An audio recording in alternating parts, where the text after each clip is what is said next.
Madame Lucas est docteur en philosophie. Ses travaux de recherche ont porté sur la question de la liberté de la femme dans l'enseignement d'Edith Stein.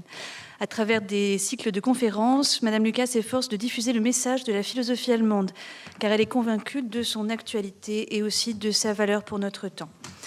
L'aventure éditoriale s'est présentée, dit-elle avec modestie, de manière providentielle. Elle a pu sortir un livre aux éditions Artege, un livre au titre que je trouve très beau, Le mystère d'une belle âme. C'est un livre qui est tout récent, puisque c'était la rentrée 22.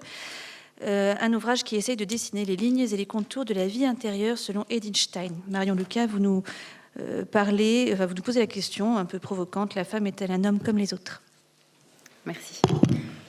Alors, je ne suis pas habituée à parler avec un micro sans l'avoir dans les mains, donc si ça marche bien, vous me dites si ça ne marche pas, je prendrai un micro, non?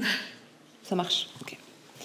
Alors effectivement, au-delà de l'aspect un peu provocateur de la question posée par le sujet à traiter, la femme est-elle un homme comme un autre? Sinon, il faut que je me tienne comme ça. Mais c'est pas très distingué. Comme j'ai un minimum d'éducation. Donc, il s'agit d'essayer de savoir, à partir de l'anthropologie d'Edith Stein notamment, comment définir l'homme au sens générique du terme. Saisir ce qui appartient à la compréhension logique du genre humain, en d'autres termes, embrasser ce qui n'est pas spécifique à l'un ou l'autre sexe. Mais tel est bien l'enjeu et voire l'inconfortable inconvénient du thème de ce colloque. Car peut-on définir l'homme, c'est-à-dire déterminer par une formule précise l'existence des caractères appartenant au concept homme, en faisant fi de l'altérité homme-femme? Est-il possible de connaître avec précision, d'expliquer d'une manière sûre, d'indiquer d'une façon formelle ce qu'est l'homme, en passant en aveugle devant le phénomène de l'altérité? Dans le contexte de l'anthropologie steinienne, autrement dit chrétienne, la réponse à cette question ne peut être que non.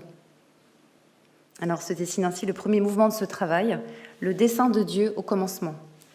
Le récit de la création offert par l'Écriture, raconte certes les origines de la vie humaine, d'une façon quelque peu imagée, mais le contenu du message est profond, puissant et actuel. Il ne s'agit pas de faire allusion au passé éloigné de l'œuvre créatrice, mais d'admettre que parler d'Adam et Ève, c'est parler de chacun d'entre nous. Pourquoi? Parce que tout être humain est directement voulu par Dieu d'une manière personnelle, spécifique, et que ce bon vouloir divin échappe aux lois de la chronologie. Il est toujours actuel. Ainsi, quand l'Écriture s'exprime sur le premier couple humain, elle n'affirme en quelque sorte rien de plus que ce qu'elle entend déclarer au sujet de toute personne ici présente. En effet, le mystère de la création est intérieur à chacun d'entre nous, et il nous appartient d'en vivre chacun selon son espèce. Le second mouvement portera sur l'actualité permanente du chaos anthropologique depuis la chute. Alors, comme il serait assez peu digne de terminer par un bilan anthropologique en forme de dépôt de bilan, on verra pour terminer comment il est possible à l'être humain d'entrer dans le dynamisme de la donation en tant que participation au projet de la rédemption. Ce chemin qui a été ouvert par le Christ est celui sur lequel tout chrétien est appelé à s'engager corps et âme. Donc ce sera le troisième mouvement, les possibilités d'un rétablissement. Alors non pas un rétablissement envisagé comme un retour nostalgique à justement une sorte de nostalgie anthropologique, mais plutôt comme un art de vivre son existence humaine à la lumière de celui qui est lumière née de la lumière et à l'image duquel hommes et femmes nous sommes faits. Donc puissions-nous, en essayant d'apporter une réponse à la question initiale, la femme est-elle un homme comme un autre, être à notre tour en mesure d'éclairer le monde contemporain sur le sens de l'homme et sa définition. C'était l'introduction.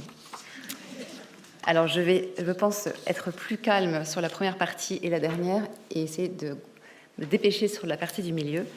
Comme il y aura des actes en plus pour ce colloque, ça sera plus facile après pour vous de récupérer le texte. Mais je crois que voilà, le temps file. Donc le dessein de Dieu au commencement du monde avec 3 petites suggestions. La vocation commune de l'homme et de la femme dans ce dessein de Dieu au commencement du monde. La valeur spécifique de chacun ensuite. Et la réponse personnelle des deux.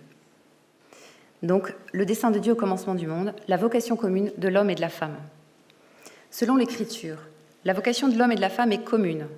Et l'appel divin s'ouvre comme un triptyque, être à la ressemblance de Dieu, procréer et dominer la terre. Dans le second récit de la création, l'événement est traité de manière plus large, plus descriptive et plus psychologique. Le constat de la solitude de l'homme provoque la création d'Ève. Mais l'invitation divine reste la même. Pour l'homme et pour la femme, la mission va consister à découvrir la vérité sur le fait d'être homme, à confirmer la vérité de l'humanité. La triple vocation est donc née au sein de ce qu'Edith Stein appelle la plus intime communauté d'amour. La plus intime communauté d'amour dans laquelle Dieu a sa place. Et c'est à partir donc d'une certaine ressemblance avec lui qu'est créé le premier couple humain. Or, explique la philosophe allemande, Dieu est trine. Ainsi, de même que le Fils procède du Père et que l'Esprit procède du Fils et du Père, de même la femme est issue de l'homme et de leur union réciproque naît leur progéniture. Et d'autre part, continue-t-elle, Dieu est amour. Or, pour qu'il y ait amour, il faut être deux au moins. Fin de citation. Alors par là, on comprend que l'être humain a depuis toujours une vocation à l'amour. Aimer est sa vocation, aimer est sa destination, aimer est sa mission.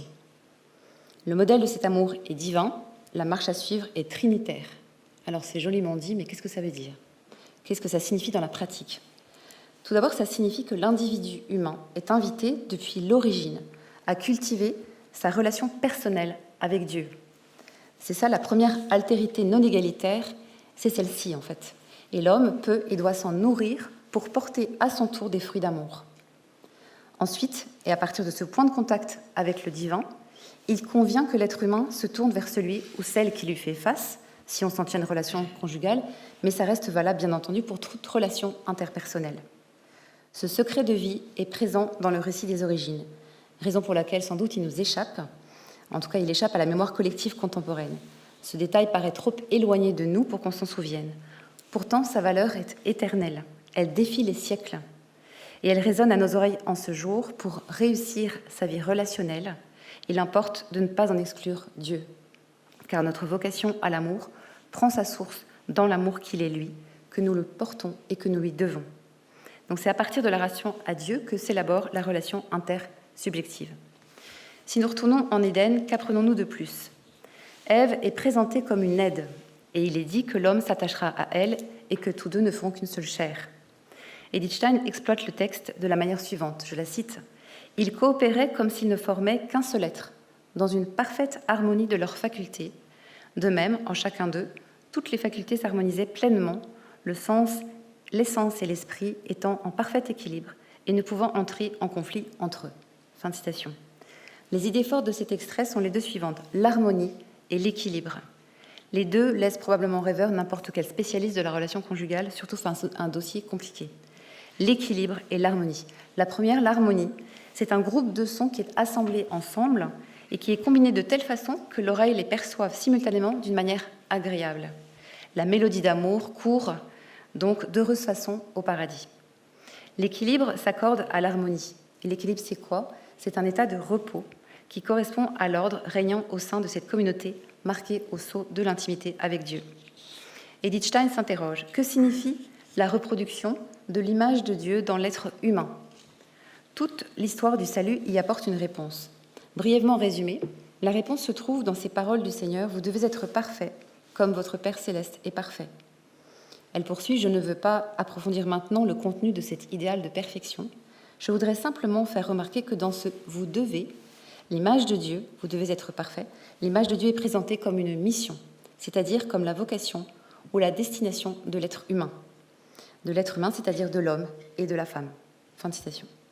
Donc le dessein de Dieu au commencement met en évidence la vocation de l'homme en tant que sainteté, et cela reste complètement actuel, même si la capacité de la désirer s'est affaiblie. Il n'empêche, la sainteté est un fruit désirable et agréable à voir.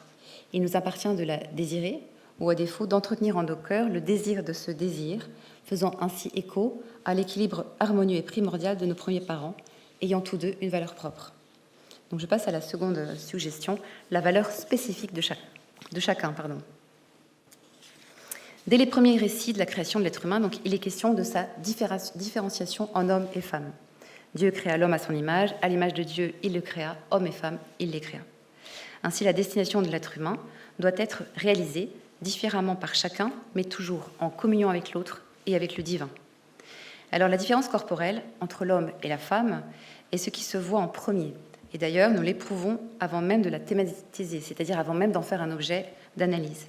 La différence sexuelle est présente dès la conception de l'être humain, puisque le gamète masculin détermine le sexe de l'enfant en gestation dans le ventre féminin qui le porte. Ensuite, la différence se donne à voir immédiatement quand l'enfant est mis au monde par sa mère, puis elle se donne à vivre. Elle est un don autant qu'un donné. Et cette différence est à vivre et à vivre pleinement afin d'atteindre par elle et à travers elle au bonheur que nous pourrions définir rapidement dans le contexte de la relation homme-femme, le bonheur d'être compris parfaitement par l'être le plus différent de moi quand je suis une femme, c'est-à-dire par un homme, et d'être parfaitement compris par une femme quand je suis un homme. L'égalité homme-femme se laisse voir dans le même appel qu'ils ont reçu, celui du plein épanouissement de leur humanité. Edith Stein dit la chose suivante à propos d'Adam et Ève. Je la cite, « L'un et l'autre se ressemblent, sans être pour autant totalement identiques, mais en se complétant comme une main complète l'autre. » Fin de citation. Et elle avait dit juste avant que Ève était une aide comme en face de lui, comme en face d'Adam, et elle avait commenté en disant « Nous pouvons nous représenter par là un miroir réfléchissant, une image dans laquelle l'homme pourrait découvrir sa nature propre. » Alors il n'y a rien de narcissique dans ce jeu de miroir, au contraire.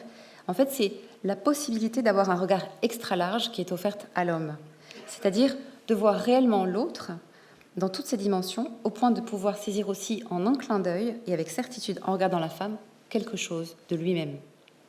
Et l'homme du premier jardin contemple une ressemblance qui n'est pas trompeuse mais gracieuse, autrement dit pleine de grâce. Grâce de se déchiffrer soi-même en regardant la femme si différente et à la fois si semblable. La différence corporelle, nous dit Edith Stein, entre l'homme et la femme est l'indice d'une différence dans l'âme. Alors elle ne dit pas que c'est l'indice d'une différence d'âme, mais dans l'âme. C'est-à-dire qu'à l'intérieur de l'âme, en quelque sorte, les choses ne s'organisent pas de la même façon, comme ça se passe dans le corps. Et donc elle dit que, je coupe un peu, cette différenciation de l'espèce telle qu'on peut la mettre en évidence par l'approche philosophique correspond à la destination des sexes telle que la théologie nous la révèle. Fin de citation. Donc la différence, elle est originairement une joie, plutôt qu'une contrainte à supporter et dont il faudrait absolument se défaire. La différence, elle est imprimée jusque dans les profondeurs de l'être, puisque le corps différent est l'indice d'une différence dans l'âme, et que c'est ainsi que tout ce qui anime justement la vie corporelle, le souffle, la vie psychique, se déroule différemment et harmonieusement. La différence, elle n'est pas appréhendée comme un manque, ce qu'elle est ensuite devenue.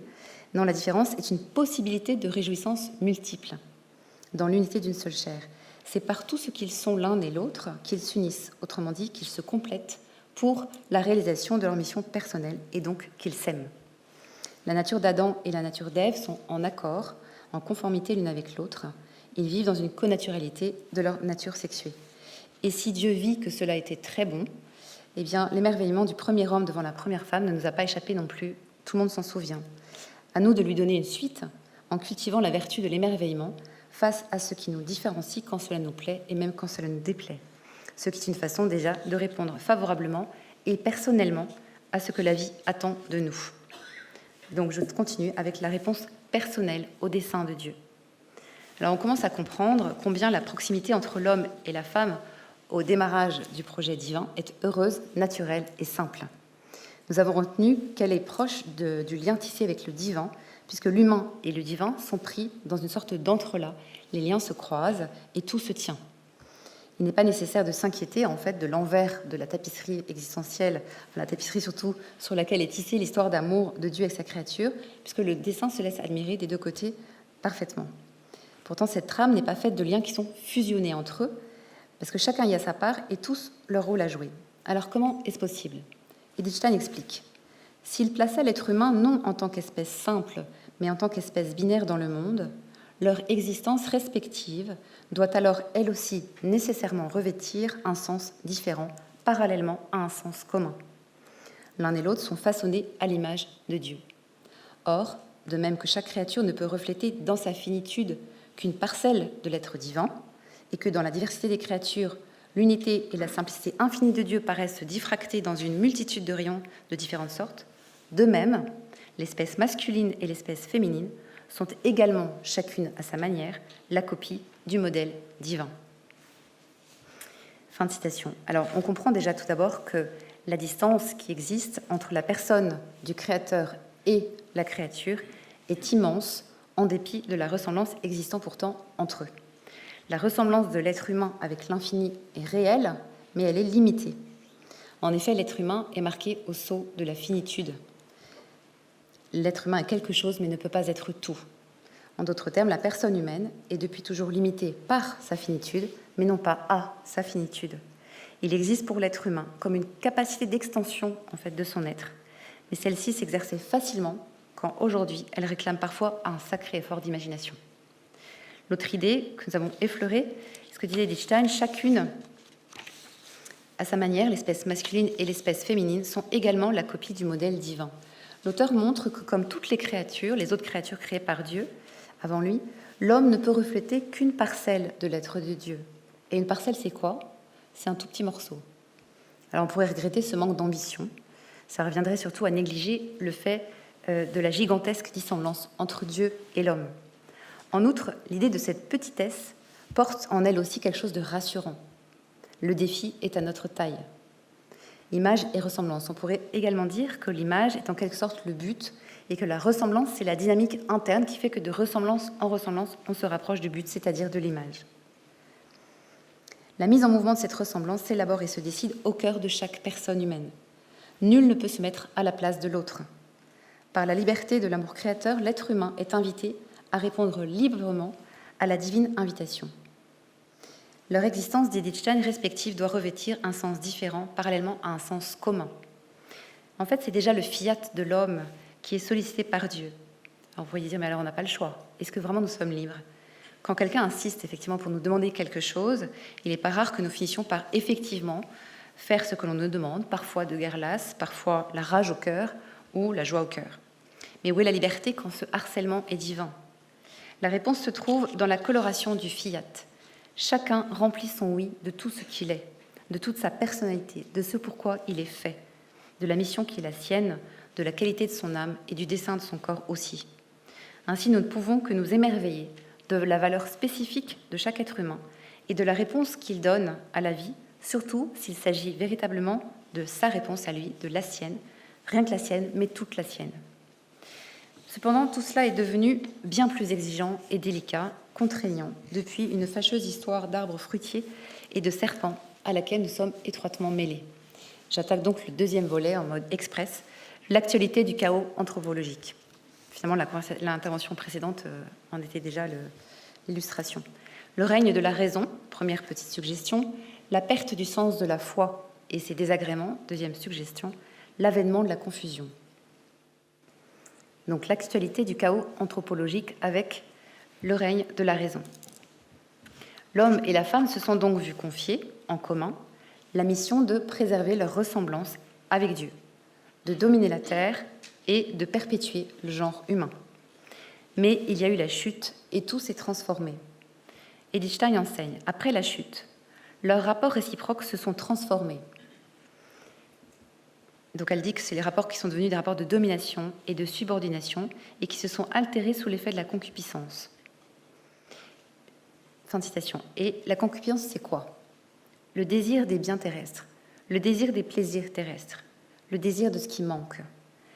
C'est pas tant le désir en fait qui est un problème en soi que son degré, son insatiabilité, son absence de limite. Le désir, il est infatigable, il est assoiffé, il est vorace, il est toujours insatisfait. Et sous son influence, les rapports d'amour sont devenus des rapports de force. L'homme et la femme, d'ailleurs, se sont cachés aussi de Dieu, tout de suite après la chute. Et pourtant, on voit que l'homme continue d'être avide dans le même mot, et plus loin vide. C'est-à-dire, il souffre de ce vide qui parfois le tenaille et le pousse justement à chercher Dieu, tout en le pensant d'ailleurs assez froid, impersonnel et indifférent à sa misérable existence. Or, Dieu ne change pas. Mais l'homme pense qu'il en va désormais ainsi. Alors l'effet domino se poursuit et affecte donc la relation homme-femme. Pour l'homme, le noyau de la tentation et celui de sa chute se trouve dans les mots qui sont tout un programme, dans les mots suivants qui sont tout un programme, vous deviendrez comme Dieu. C'est-à-dire, vous deviendrez libre de la loi du Créateur, vous deviendrez libre des lois mêmes de la nature, maître absolu de votre destin. Sans cesse, l'homme en revient à vouloir être à lui seul son propre Créateur et Seigneur. Les rapports de l'être humain avec la terre, avec sa progéniture, avec ses semblables, sont donc modifiés. Et Edith Stein martèle cette idée, je la cite, « Tout cela résulte du changement survenu dans ses rapports avec Dieu. » Tout cela résulte du changement intervenu dans ses rapports avec Dieu. Alors c'est une petite précision qui, l'air de rien, est une clé quant à l'amélioration de toute relation humaine. Une petite clé qui ouvre de grandes portes. Celle du pardon, celle de l'oubli, celle de la gratuité, celle du désir d'aimer mieux et davantage. Mais désormais, l'homme et la femme sont convaincus que la lumière à suivre est celle de la raison. Ce qui n'est pas raisonnable n'est pas vrai, ce que la raison n'explique pas n'existe pas, ce qui me dépasse m'indiffère. La raison se définit comme la faculté qui permet à l'homme de connaître. Et Edith Stein dit qu'elle est la force de percevoir spirituellement, c'est-à-dire de comprendre ce qui lui arrive. Donc c'est pas rien, mais c'est pas tout non plus. Car quand la raison devient une idole, quand à la déesse raison on soumet sa vie, alors la vue humaine diminue. L'unique recours à la raison pour comprendre la vie prive la personne humaine de l'invisible, qui pourtant détermine l'homme plus que le visible. Alors la perte du sens de la foi et ses désagréments. Edith Stein nous dit d'une façon très poétique, après la chute, la communauté d'amour sans nuage est brisée. Donc effectivement, les choses se sont endommagées, à commencer, je vous l'ai dit, par les relations avec Dieu, ensuite les relations hommes-femmes, et aussi l'équilibre personnel de chacun. La révolte des sens contre l'esprit, faiblesse de l'intelligence, inflammation de la volonté, le corps cherche à dominer l'esprit, l'âme est négligée.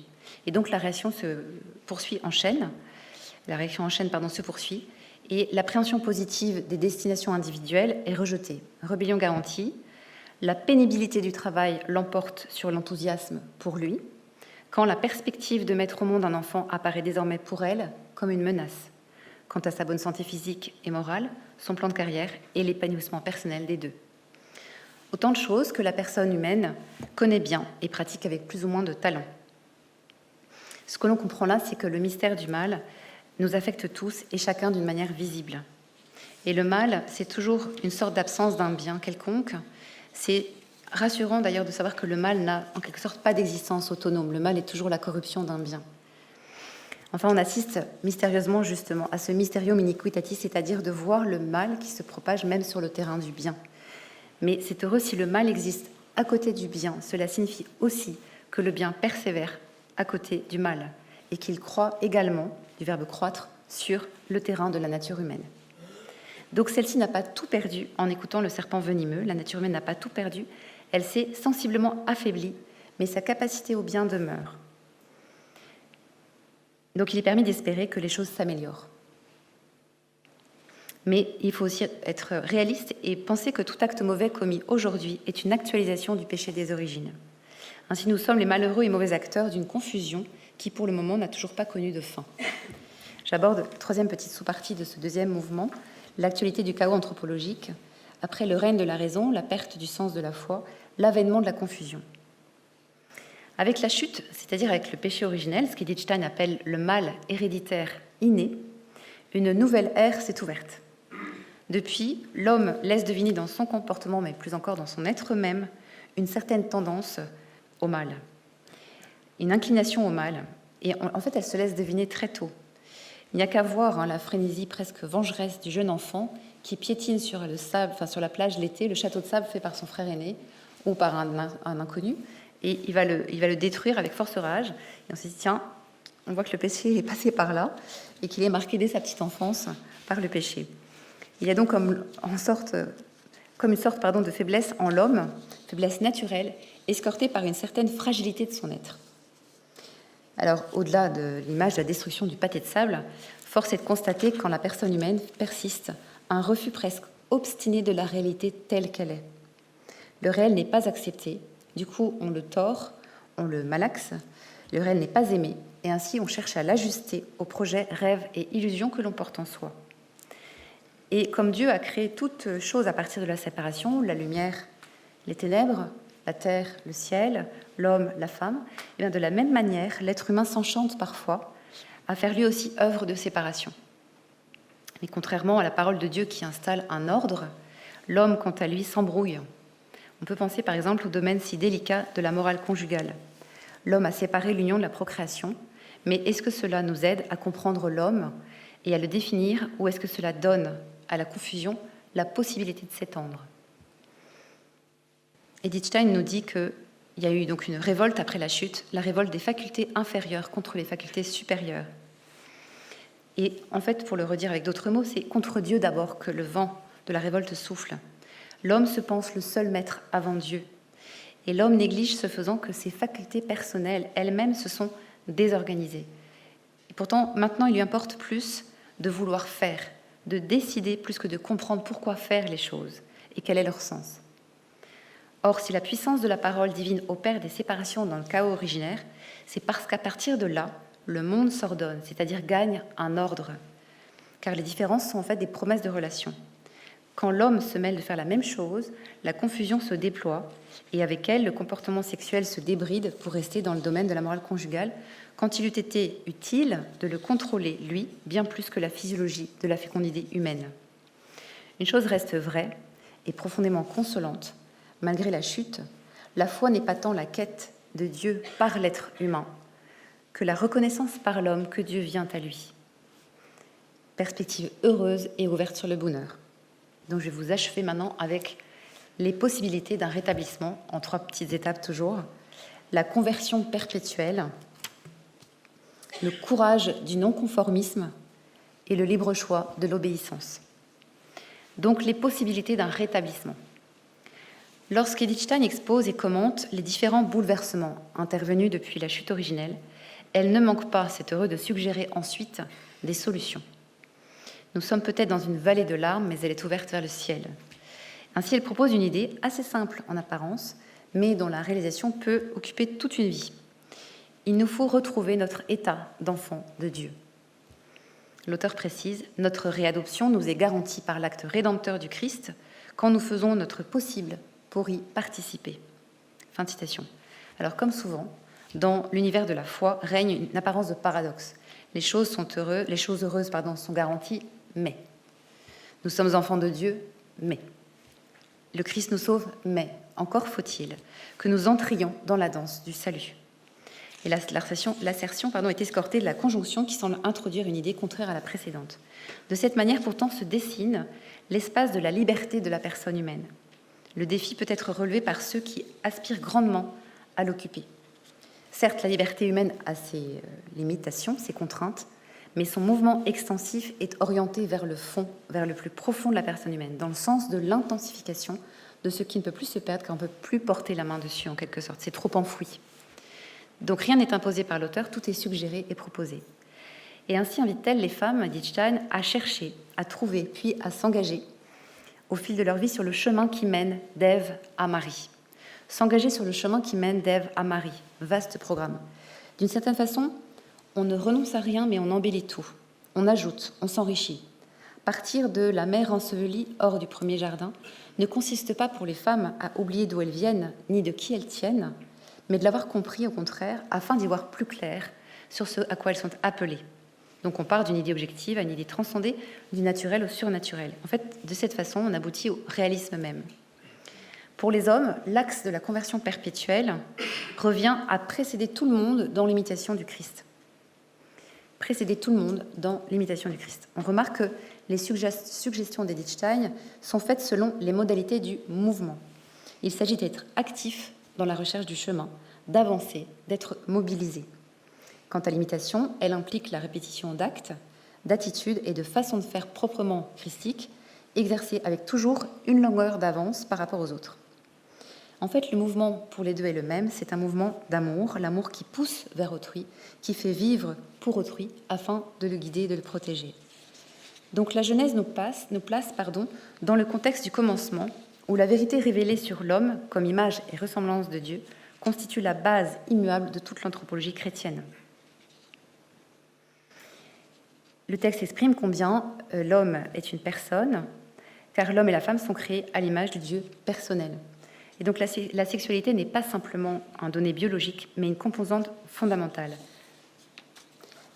La mise en mouvement à laquelle Edith Stein nous invite n'est pas une recherche d'autosatisfaction, mais bien ce mouvement par lequel l'homme comme la femme visent leur plénitude, dans le but avoué de se donner à la personne de l'autre.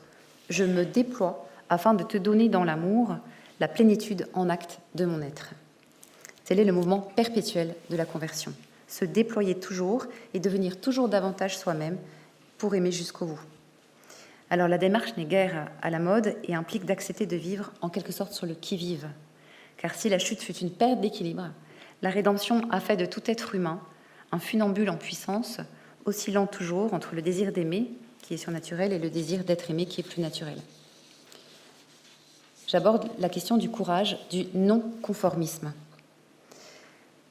Par l'entremise d'Edith Stein et l'anthropologie qu'elle enseigne, nous sommes encouragés, en quelque sorte, à renouer avec une forme d'austérité évangélique. Alors, énoncé de cette façon, c'est pas très vendeur, comme on dit, c'est pas très enviable. Pourtant, cette austérité ne l'est pas vraiment, car le contact avec l'écriture accorde à la personne humaine une vie fondée sur la foi, en d'autres termes, une vie authentiquement chrétienne.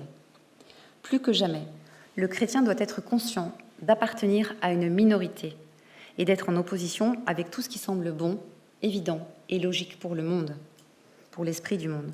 Nous avons un équilibre à retrouver, nous qui sommes des funambules de notre état, ce délicat équilibre entre notre réelle incarnation dans l'histoire et l'indispensable tension vers l'éternité.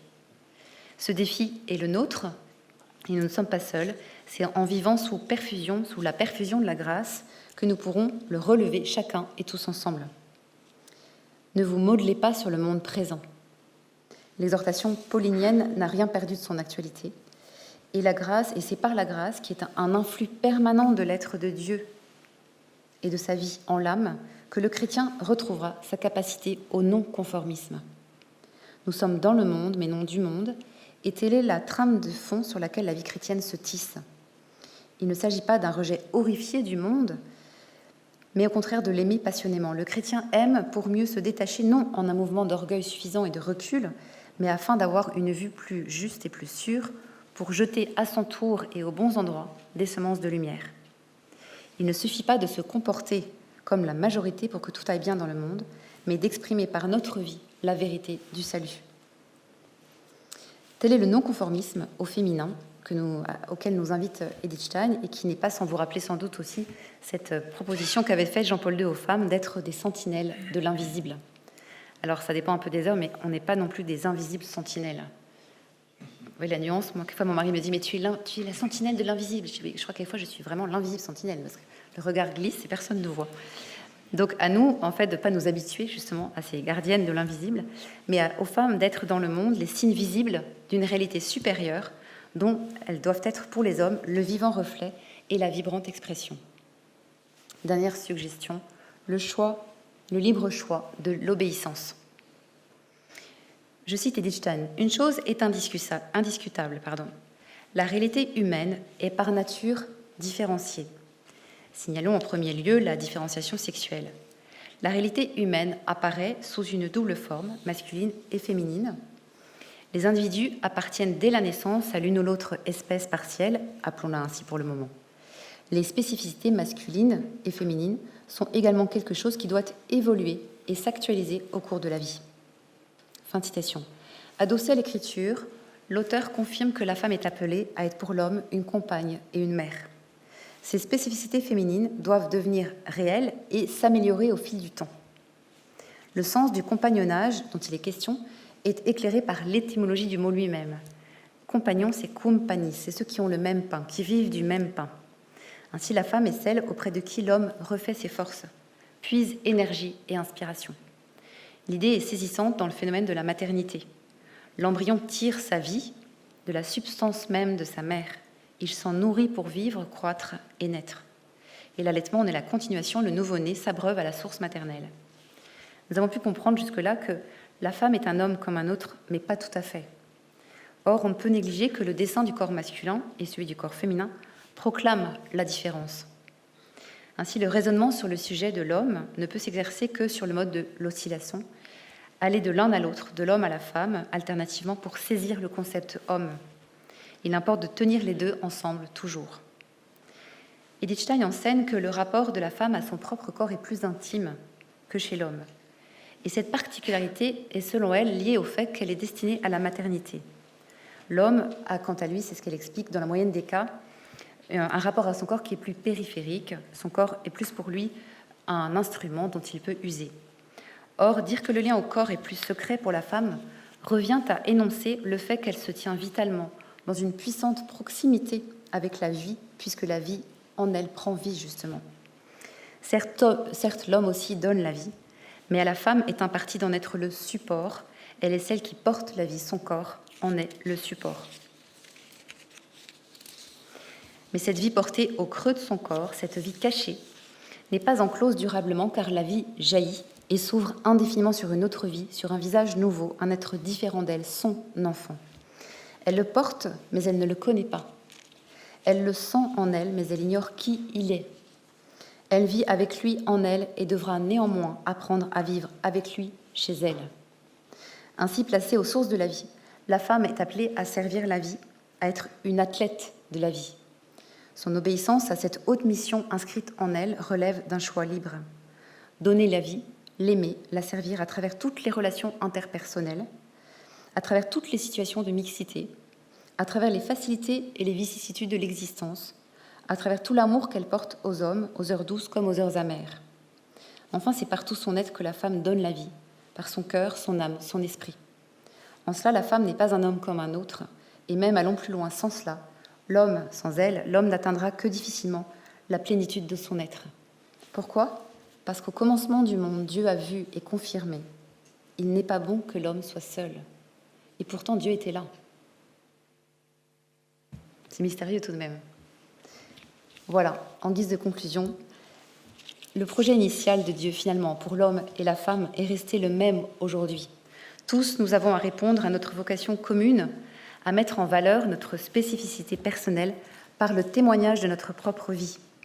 Cependant, il ne nous a pas échappé que la réalisation de ce projet, ou plus exactement l'adhésion au projet divin, est devenue un défi. En effet, le chaos anthropologique contemporain est la continuité de la chute. Quand règne la raison, dont la science, la technique et le progrès sont des émanations, l'homme perd sa boussole surnaturelle. Compte pour lui bien davantage désormais les explications scientifiques, plus que les possibilités de contemplation que la vie continue pourtant de lui offrir. Ainsi se poursuit le règne de la confusion, tout est flou, peu de choses ont de sens, le réel est modifiable au gré des envies, caprices ou angoisses existentielles. La transformation du réel est devenue une consolation. Grâce à Dieu, nous ne sommes pas seuls, l'incarnation nous sauve, les possibilités d'un rétablissement adviennent au gré de notre participation toujours actualisée. La conversion perpétuelle est le mouvement salvateur et salvifique. Le courage du non-conformisme est une vertu et l'obéissance une école de liberté. À la question de départ, la femme est-elle un homme comme un autre ? Il semble intéressant de répondre oui et non. Oui, la femme est attendue comme l'homme au tournant de la sainteté. Oui, la femme est appelée à se déployer toujours plus et davantage dans le sens de son être. Mais la femme porte la vie, elle a de ce fait une proximité avec le divin qui intervient à la mesure de sa disponibilité intérieure, disponibilité du cœur plus encore que du ventre, disponibilité qui la rend réceptive à l'action de Dieu dans son âme et à l'action de Dieu dans le monde des hommes auprès desquels son rôle de médiatrice est fortement attendu, espéré et nécessaire. En cela, elle ne peut être un homme comme un autre, en cela elle est irremplaçable et je vous remercie de votre attention.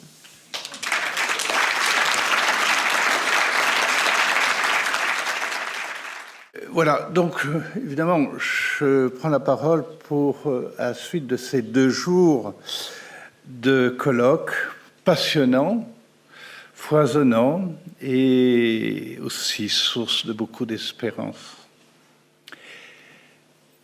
Définir l'homme au terme de ce colloque, avons-nous réussi à le faire ? J'espère que non.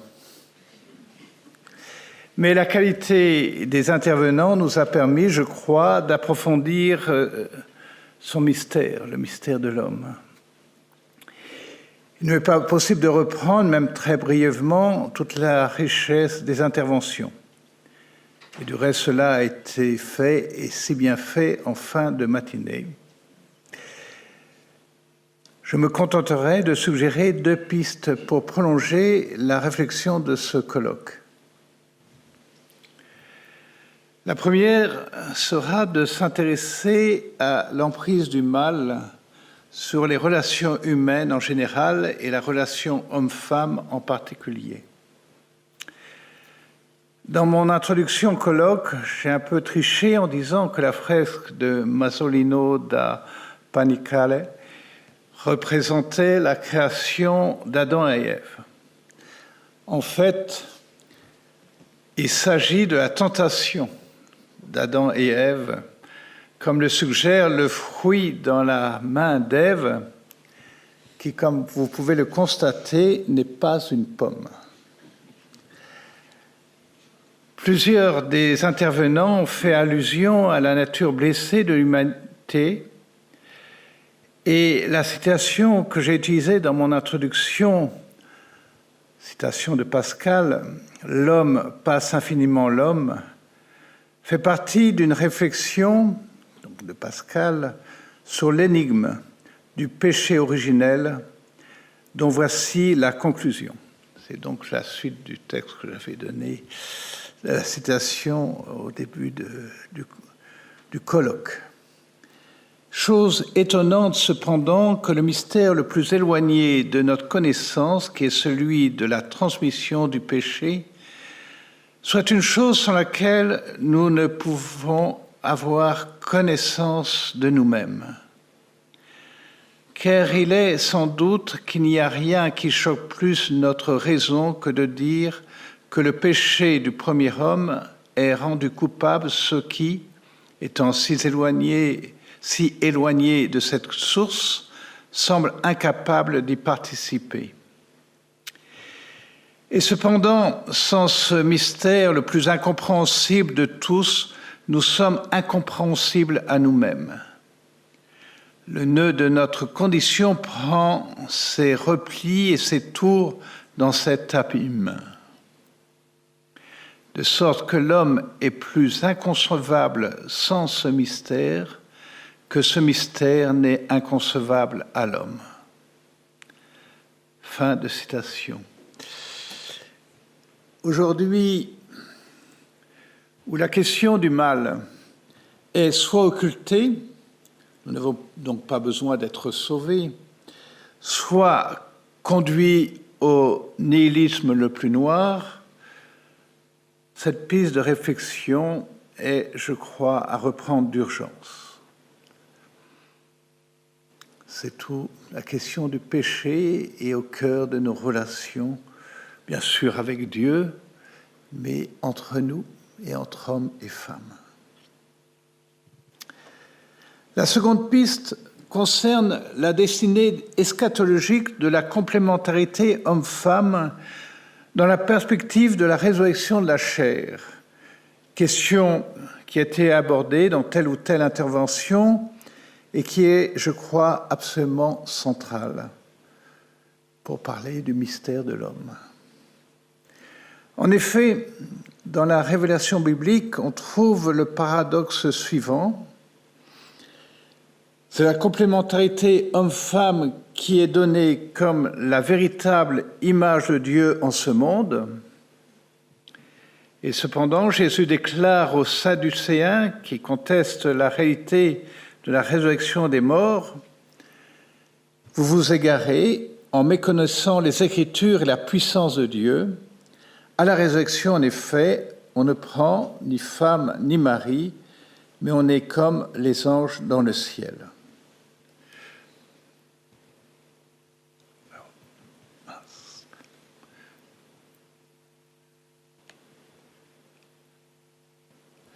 Peut-être répondrons-nous qu'être comme des anges, ce n'est pas tout à fait être des anges.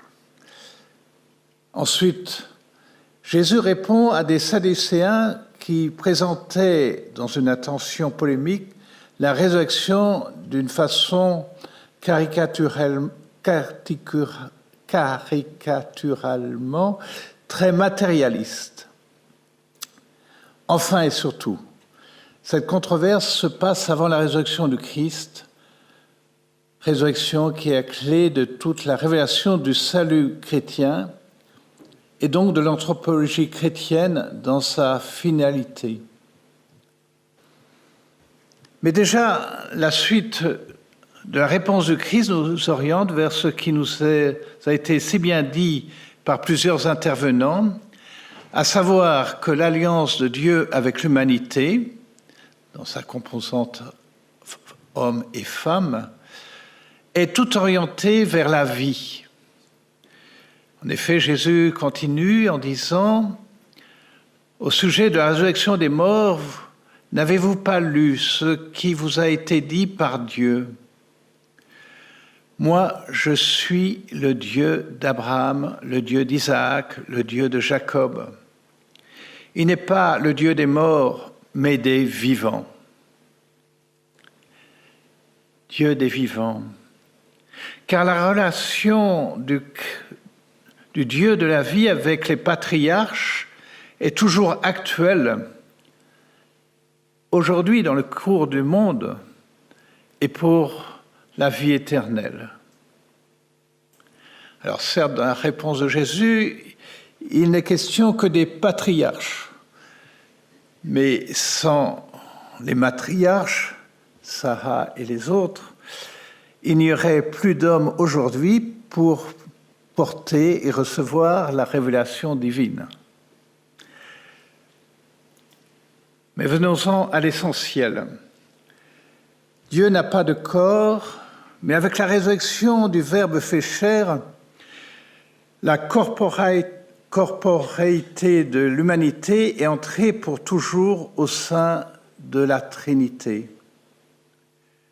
Jésus-Christ est monté au ciel, il est assis à droite de son Père avec et dans son corps glorifié, qui garde éternellement les stigmates de sa passion, à travers lesquels s'accomplit notre salut et qui nous introduit dans la bienheureuse espérance de ressusciter avec notre corps lors de son glorieux avènement à la fin des temps.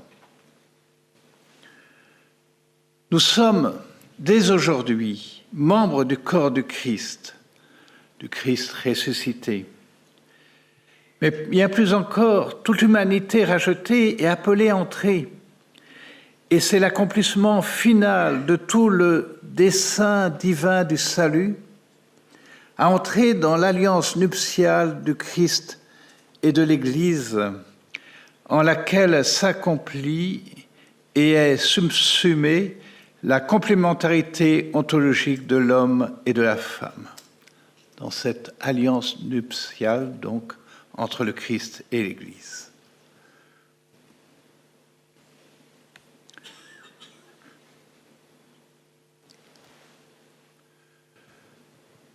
Excusez-moi ceux qui m'ont trop souvent entendu répéter ces deux passages de la parole de Dieu, auxquels je vais conclure.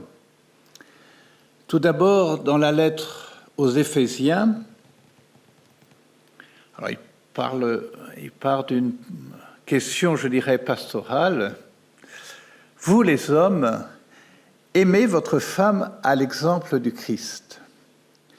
Il a aimé l'Église, il s'est livré lui-même pour elle, afin de la rendre sainte, en la purifiant par le bain de l'eau baptismale, accompagnée d'une parole. Il voulait se la présenter à lui-même, cette Église, resplendissante, sans tache ni ride, ni rien de tel. Il la voulait sainte et immaculée. Et rappelez-vous le 7e jour sanctifié, qui donne son sens et son accomplissement aux 6 jours précédents, justement un 7e jour sanctifié et un jour sans limite.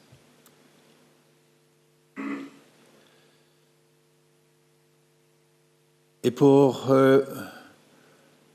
terminer cette citation de l'Apocalypse, qui conclut toute la Bible, qui nous donne le fin mot de ce que Dieu a voulu pour nous, en nous envoyant son Fils et en répandant son esprit sur le monde. L'ange me dit, écris, heureux les invités au repas des noces de l'agneau. formule qui a été heureusement reprise dans la nouvelle traduction du missel au moment de la communion.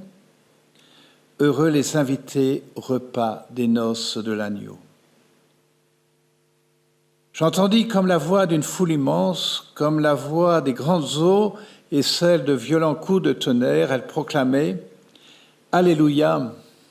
Il règne le Seigneur notre Dieu, le souverain de l'univers.